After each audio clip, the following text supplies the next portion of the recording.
অম্বুবাচী নিয়ে সবার আলাদা, আলাদা ধারণা। প্রত্যেক বাড়িতেই কিছু আলাদা, আলাদা নিয়মকানুন থাকে। সেইভাবেই আমার বাবার বাড়িতে অম্বুবাচীতে আমরা অনেক কিছু জিনিস আছে যেগুলো খাই না। কিন্তু মাছটা আমরা খাই। মাছে কোনো ভেদভাব নেই। কিন্তু আমার শ্বশুরবাড়িতে মাছ-টাছ কিছুই খাওয়া হয় না। অম্বুবাচীতে নিরামিষ খেতে হয়। আমার শাশুড়ি মা সেটাই বলে। তো গত ৩ দিন হলো বাড়িতে নিরামিষই রান্নাবান্না করেছি। আমি একদমই নিরামিষ খাওয়া মানুষ নই। সেজন্য অম্বুবাচী ছাড়তেই সঙ্গে, সঙ্গে সকালবেলা চলে গেলাম হাসব্যান্ডের সঙ্গে মাছ বাজারে।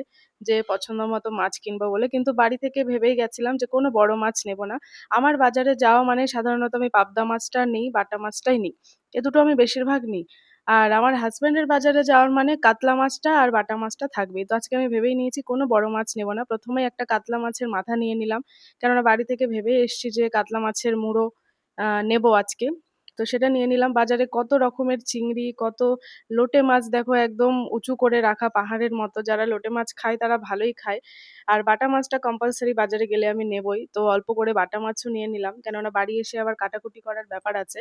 অবশ্য আমি সকালবেলা রান্নাবান্না কমপ্লিট করেই গেছি আজকের জন্য। কিন্তু যেগুলো আনছি সেগুলো কেটে বেছে ফ্রিজে রেখে দেব।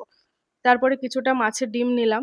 আর তারপরে কিছুটা মায়া মাছ নিলাম। মানে যেটা মৌরলা মাছ বলা হয়, দেশি মায়া মাছ।